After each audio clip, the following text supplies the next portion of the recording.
Assalamualaikum warahmatullahi wabarakatuh. Pada pertemuan kali ini kita akan belajar tentang pengaruh ion sernama terhadap kelarutan. Perhatikan gambar berikut. Di sini ada gambar gelas kimia. Dalam gelas kimia itu terdapat larutan jenuh AgCl. Dalam larutan jenuh akan terjadi kesetimbangan antara larutan atau antara ionnya dengan padatannya. Itu sudah dibahas di pertemuan sebelumnya ya, karena dalam larutan jenuh itu konsentrasi larutannya sudah sama dengan kelarutannya. Kemudian dalam gambar yang kedua atau gelas yang kedua ya, dalam larutan jenuh AgCl itu diteteskan atau ditambahkan larutan NaCl. Nah, larutan NaCl itu akan terion menjadi Na+ dan Cl-. Di sini ada ion senama. Ion senamanya adalah Cl- karena Cl- itu terdapat di dalam NaCl juga dalam AgCl. Itu yang disebut dengan ion senama.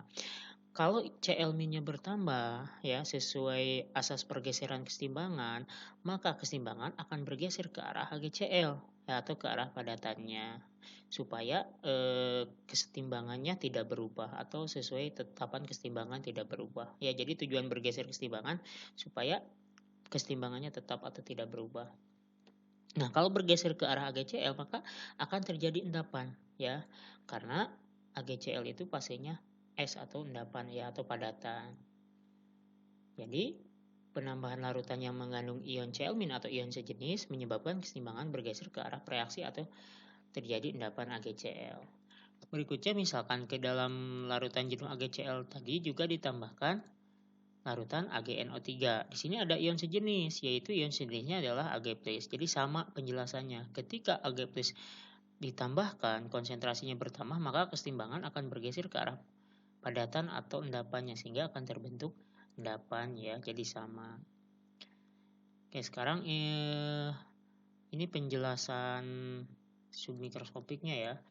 Nah, misalkan ini adalah sistem kesetimbangan AgCl ya, dimana yang berwarna silver itu adalah ion Ag+ dan yang berwarna hijau itu adalah ion Cl-, ya, sedangkan yang di bawah itu adalah endapan AgCl-nya.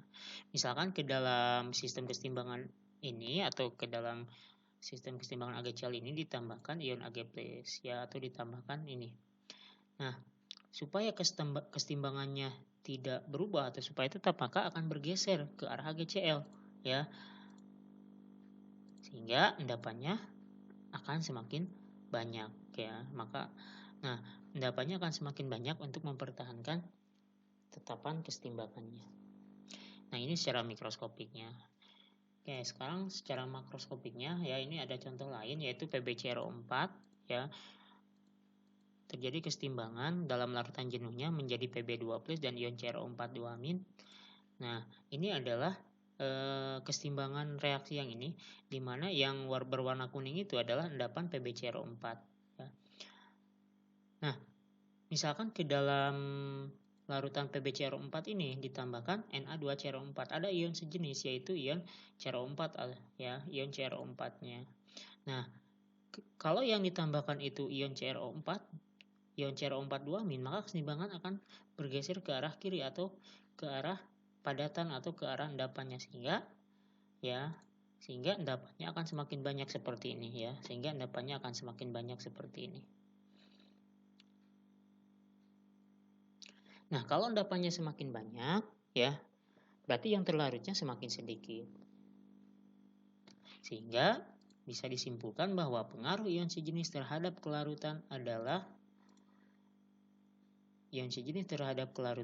memperkecil nilai kelarutan ya. Jadi pengaruh ion sejenis itu senyawa tersebut akan semakin sukar larut atau memperkecil nilai kelarutan, karena semakin kecil nilai kelarutan maka semakin sukar larut atau semakin mudah mengendap.